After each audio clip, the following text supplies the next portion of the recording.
Pirms jaunā mācību gada Aizputes novada izglītības iestāžu pedagogi pulcējās uz ievadu konferenci.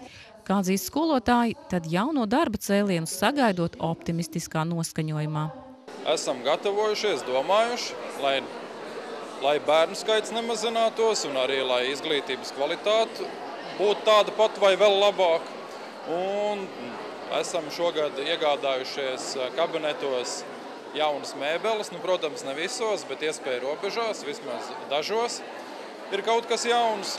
Un pats lielākais notikums mums jau pavasarī, kā jūs jau bijāt, redzējāt, bija jauns skolas autobus, un šovasar iegādājamies interaktīvo tāfeli, lai arī kādā mazā lauku skoliņā būtu jau modernās tehnoloģijas, un tad mēģināsim šogad vairāk arī mācīties pa jaunam, un es ceru, ka tas rosinās ne tikai skolotājus meklēt kaut ko jaunu un mācīties laikam līdzi, bet arī vairāk ieinteresēs bērnus, un viņiem arī būs lielāka interese par mācību priekšmetu. Šogad mēs iztikām bez liela, konkrēti Dzērves pamatskolā iztikām bez lieliem remonta darbiem, firmas nepieaicinājām, paši saviem spēkiem, ēdam zāles sakārtojam, klašu telpas kārtojam apkārt, un tad darbi bija diezgan daudz, un paši spēkiem un arī ar šo Eiropas stipendijātu palīdzību mēs esam izdarījuši salīdzinoši daudz, pat vairāk nekā bijām plānojuši. Kā skolēniem? Skolēni, protams, sarūkā, jo tas ir visur valstī, arī mūsu skolā. Skolēnu skaits samazinās, pareizāk sakot, bet pār pa to 100 mēs vēl esam un mēģināsim arī tādu līmeni noturēt, jo tā situācija tāda, ka mūs vairs tik daudz neietekmē šī dzimstība zemāk, kas ir valstī bijusi, bet jau pat ņem ārā bērns, ved ģimenes prom uz ārzemēm, un katru gadu un katru mācību gadu sarūk skolēnu skaits saistībā ar to, ka iet līdz vecākiem, brauc līdz uz ārzemēm. Aizputes novadā ir 15 izglītības iestādes, no tām 7 vispār izglītojošās skolas. Kopējais skolēnu skaits 1230. Jauno mācību gadu mēs uzsākam optimistiski. Mums ir 88 pirmklasnieki. Tas nozīmē, ka visas skolas tiek saglabātas, visās skolās būs 1. klase. Protams, mazākajā skolā, aprit pamatskolā, tā būs apvienota klase. 10. klasē Aizputes vidusskolā ir izvēlējušies mācīties 35 skolēni, tad mēs arī varam nokomplektēt 2 vidusskolas 10. klases. Ļoti liels pieprasījums ir pēc neklātienes vidusskolas programmas. Ir šobrīd pieteikušies vairāk kā 250 skolēni, tas ir vairāk kā pagājušajā mācību gadā. Protams, darbs mums tiks plānots atbilstoši arī valsts aktualitātēm, tāpat kā visi mēs 6. klasē sākam mācīt Latvijas vēsturi.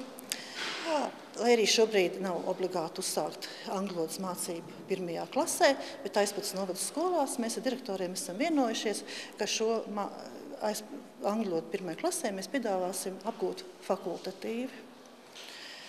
Ir arī Aizputes muzikas skola padomājas par jaunām izglītības programmām, par sitam instrumentu programmu un par mūsdienu deju. Mums ir arī Cīravas ārodu vidusskola, kurā skolēnu skaits jau tuvojas 300. Tik daudz mums arī pēdējos gados nav bijis.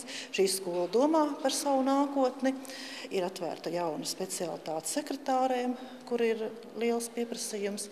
Arī pēc lauksaimniecības mehāniķa specialitāte, kur 2. gadu notiek. Ja? Tā kā katra skola domā par savu attīstību. Novadā strādā ap 200 pedagogu.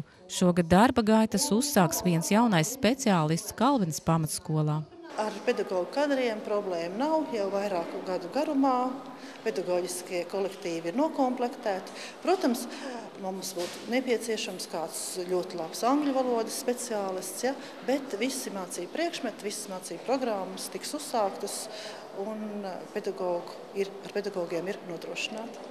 Lai gan skolotāju konference ir piesātināta ar atskaitēm par iepriekšējā gada sasniegumu izvērtējumu, kā arī vieslekcijām, jaunais mācību gads tomēr ir svētki, tāpēc arī novēlējums.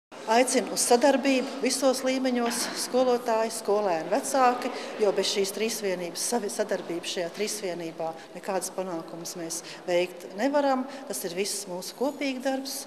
Skolotājiem vēlu pacietību, izturību, radošu, veiksmīgu jauno mācību gadu.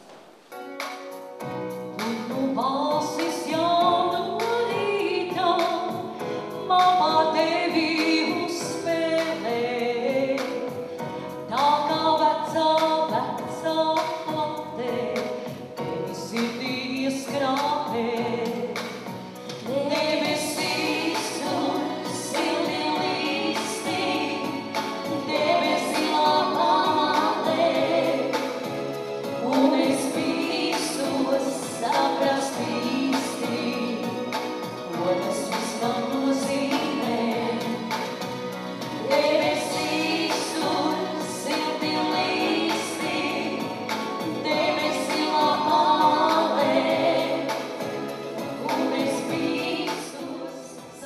Brēmna, Edvīns Svēls, Aizputs televīzija.